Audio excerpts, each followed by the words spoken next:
Oh, how's it going, everybody? So here we are back for another edition of All In, where I'll pick a rock artist and I'll listen to the entire discography and I'll give my thoughts on it. The rules go like this. The artist in question must have 5 or more original studio albums. Cover albums can count. I generally don't talk about live or acoustic albums unless most of the material is original to that form. So here we go. So we're sort of sticking to the late 90s, early 2000s. We're going to talk about Linkin Park. That's right. So these guys, they started off in the 90s, and apparently they were also known as, was it Xero or X-Zero? It's spelled X-E-R-O. So I believe that's what they called themselves in the 90s. And then they also called themselves Hybrid Theory, which I guess that's what leads up to the first album here. So, you know, my first memories of hearing of Linkin Park, obviously, was when Hybrid Theory was making its debut. And it was probably about spring of 2000, like all across all the rock stations, out of nowhere, they came in with One Step Closer. I mean, a damn good song just right out of the gate. Very catchy. But I mean, I don't remember like the first time I ever heard them, but it was in around that time, I would say. Like, and of course, nu metal was sort of on its stride by then. So yeah, so we'll start off talking about the albums here. So, of course, we got to talk about Hybrid Theory. So definitely their debut, damn good album. So we start off here with Paper Cut, which it was a single, but it didn't catch on as a single, but it's definitely a damn good opening track. You got One Step Closer, which is the breakout song. You got With You, Points of Authority, Crawling, which was a pretty big hit. You got Runaway, By Myself, In the End, which I would have to say that's the biggest track on this album. I mean, that one even made like top 40 pop stations. You got A Place for My Head, Forgotten, Cure for the Itch, which is like, it's sort of like a, you know, like a drum and bass instrumental. It's pretty cool. And then it ends with Push Me Away. Yeah, Pushing Me Away. And I honestly feel like any song off this album right here could have been a single. I mean, that's how good I think it is. Like, it's, dare I say it, I'm going to say it's one of my, definitely a top 10 favorite album of all time, possibly a top 5. And, of course, me and the Roy's boys, we used to always run around with, like, a subwoofer in our trunks, in our either Sunbirds or Berettas. And most of the times we'd have something like this jamming. Definitely a good soundtrack if you have a subwoofer in the back of your car. But yeah, really good album. Highly, highly, highly, highly recommend it. And, of course, they were also doing that whole deal like a lot of other bands do, where they were putting off some anniversary editions. And the bonus tracks off of that, they weren't as good as the actual album, so I feel like I feel like every song on that album was like well picked and chosen. Like they definitely trimmed the fat on that one. So yeah, I definitely recommend Hybrid Theory very highly. So we move on to their sophomore album. We go to 2003, it's Meteora. But here, again, they really backed up the debut with this one. Just a good follow-up. So here we have Forward, Don't Stay, and then Somewhere I Belong, which was a pretty popular track. You got Lying From You, Hit the Floor, Easier to Run, Faint, which was somewhat popular, Figure 09, Breaking the Habit, which that one was even top 40 popular. You got Live From the Inside, Nobody Listening, Session, which was, it's another instrumental. They're kind of doing the same thing as they did on Hybrid Theory here. And then we end it with Numb, which another very good hit from these guys. And then, of course, they did another 20th anniversary edition with this one as well. And here, I think a lot of the tracks that cut out of this one, I think, should have been a part of the album, honestly. Which they did the song Lost, which They made that a single later. But here again, definitely recommend it.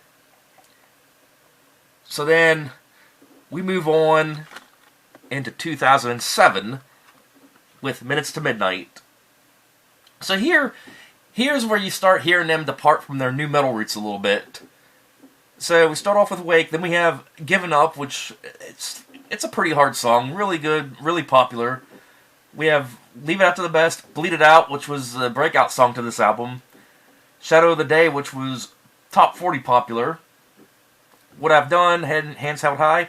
No More Sorrow, that's another good one. Valentine's Day, In Between, In Pieces. And we end it with The Little Things Give You Away. And,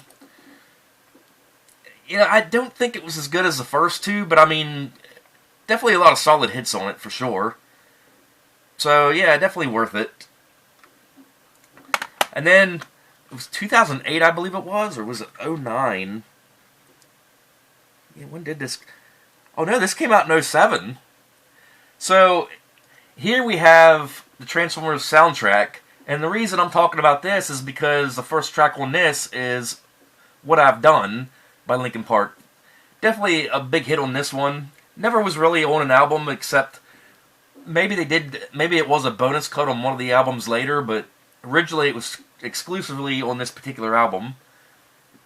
And, you know, here this is where Disturbed had This Moment, too. That was exclusive to this album until they released that song on one of their compilations. But, yeah, so 2000's Linkin Park, good and solid, love it. So then we move on. This is where Linkin Park really, really gets more diverse. So, here we have their album A Thousand Suns in 2010. So here we are 10 years into their career. And there's nothing really metal or even new metal about them at this point. Just the way they sound anymore. But anyway, so we start off with the Requiem, then the Radiance. It's almost like a two-part intro. And then we have Burning in the Skies, Empty Spaces, When They Come For Me, Robot Boy, which I actually do like that one. You got Trinidad del Muerto, it must be Spanish for something. Waiting for the End, Blackout, Riches and Kings, Wisdom, Justice, and Love, Incandescent, Fallout, The Catalyst, which is the title track, and we end it with Messenger. And it kind of has more of like an emo rock take than anything. I mean, yeah, there's some hard guitars here and there's some screaming here and there, but definitely a departure from what you're used to hearing from them. So, thus far in the catalog, I would say this would be my least favorite, but, I mean, the tracks here were sort of hit or miss with me. I enjoyed some of them, other ones, it's like, meh, move on. So then we'll move on to 2012's Living Things.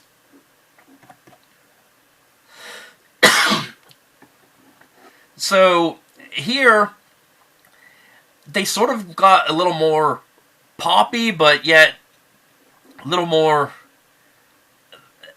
mainstream, if you will. They really didn't have any big hits on the last album that stood out, but here they had Burn It Down, which was the breakout song and the big song to this one. You know, it had some rock elements, it had some pop elements, but it was kind of that song that, you know, like everybody could agree on. So, in this listing we have Lost in the Echo, In My Remains, and of course Burn It Down, Lies, Greed, Money, I'll Be Gone, Castles of Glass, Victimize, Roads Untraveled, Skin to Bone, Until It Breaks, Tinfoil, Instrumental, so that, yeah, they're doing the instrumental formula again. And then you got Powerless. So, definitely an improvement from the last album for sure. So then we move on to 2014's The Hunting Party. And I was honestly surprised. This album here really gets back to their roots. I mean, really heavy, just sort of like, you know, excuse me, sort of like an old school feel to it, I guess. So you got Keys of the Kingdom, All for Nothing, Guilty All the Same, which I believe was a breakout song to this album. The Summoning, War, Wastelands, Until It's Gone, which that's a more mellow song, but I do like it. It's pretty good. Rebellion, Mark the Graves, Drawbar, Final Masquerade, and A Line in the Sand. And I feel like this album should have came after Meteora. That's how good I think it was. But yeah, they truly got back into old form on this one. Definitely recommend it. Alright, and this album, dare I even talk about it? One More Light from 2017. And I rarely talk bad about albums on this show, but I'm gonna have to do that on this one. Like, there was no real rock elements in here, and even it was more of like a light pop album the whole entire way through. The only thing good about this album is the fact it was only 35 minutes long. I got through it, but I don't even have this on download. I actually went to YouTube and listened to it. So I just wanted to hear what all the hype, or what do you call it, all the bashing was about. And it tanked. It really tanked. They had the singles on here, Heavy, which ironically isn't heavy, Talking to Myself, and One More Light. And then in the track listings we have Nobody Can Save Me, Good Goodbye, Talking to Myself, Battle Symphony, Invisible, Heavy, Sorry for Now, Halfway Right, One More Light, and Sharp Edges. And I gave it a chance. I mean, I didn't discard it just because, like, the previews of it were bad.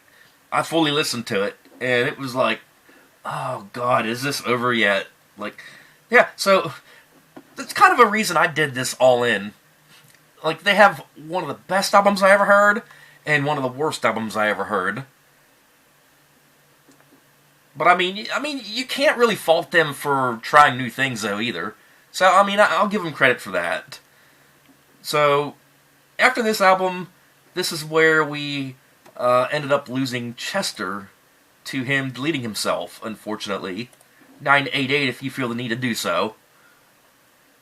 But yeah, after all that happened, Linkin Park was basically on a break, a long break. And then they actually recruited a new vocalist to take place of Chester. A woman vocalist. So they ended up bringing in Emily Armstrong, who was from the band Dead Sarah, which I never heard of this band, but yeah, she does have some good vocals. And of course, in the midst of Chester Bennington's death, Rob Burden? He also left the band as drummer, and then he ended up getting replaced. So really in this next era of Linkin Park, it's basically half of Linkin Park. So here we are, 2024, just last year, and, well, maybe like 3 months ago, as a matter of fact, we get the new album, From Zero. Got a nice purple cover and everything. And I kind of had mixed thoughts about this. Like, I didn't have very high expectations for this album, and one day when I was down in West Virginia, my stepdaughter was showing some music videos with their new material, with the new vocalist, and the original material I thought was pretty good, surprisingly. As far as like seeing live performances with her as vocalist, I almost got cover band vibes whenever they were doing like old Linkin Park songs from back in the day. So to me, it almost didn't seem to really fit. Like I almost feel like they should have changed their name to something different and just left the Linkin Park material alone. Maybe start their own era. But that's just my thoughts on that. But okay, getting back to the album here. And yes, I did download the whole thing. I've listened to it a couple times, probably 3 or 4 times. So here we get the intro, the album title intro. You got the Emptiness Machine, which was a pretty good single. You got Cut the Bridge, Heavy as a Crown, which was a really good one, Over Each Other, Casualty, Overflow, Two-Faced, Stained, Igyeih, whatever that means. And then we end it with Good Things Go. And yeah, I really enjoyed this album, surprisingly. I liked it. And yeah, I definitely, if you're looking for something different to listen to, I mean, I definitely recommend trying it out. But I mean, like I said, as far as them performing live and doing old original Linkin Park, it was just kind of odd. I'll just say that. But to be honest, I hope they do more material with this lineup, you know, and keep the formula maybe for a couple albums. So yeah, I'll keep giving them a chance. But yeah, definitely a different sound from what they had in the beginning, but in a good way. So as far as live experiences with them, I did get to see them live once, and that was during the Summer Sanitarium tour out in Columbus, Ohio with Metallica. They were the third band in the lineup, right before Limp Bizkit. And yeah, I thought they put on a pretty good show that time. I think by that time, Meteora would have just came out, or was getting ready to come out, one of the two. So yeah, they were definitely a crowd pleaser back then. So I'm glad I got to actually see them live before the death of Chester, so that's cool. But as far as ranking them, okay, so how am I going to do this? So we're going to do 2000s Linkin Park, we're going to do 2010s Linkin Park, and we're going to do 2020s Linkin Park. So we'll start off in the early era. So you got Hybrid Theory, Meteora, and Minutes to Midnight. And already my mind is made up. Hybrid Theory, way up here. No denying it. Minutes to Midnight, they're not a bad album. It was my least favorite of those three. So then we move on to the 2010s. And here, obviously, as I just stated earlier, One More Light tanks it down here. Didn't like it. And then, as far as the best albums in that area, definitely The Hunting Party. Just for the simple fact that they sort of like got back to their old school roots. Not a bad song on that album either, so definitely like it. And then talking 2020s Linkin Park, well, I'm gonna put this one on its own just for the simple fact of like the new lineup and everything. You know, new era, from zero. My favorite and least favorite of the 2020s, obviously, but I definitely liked it. I was honestly surprised. I did not expect much out of that after the last album, so yeah, there you go. So I hope you enjoyed this All In featuring Linkin Park. So next video, we're still going to be starting off in the late 90s, early 2000s. See who's featured next.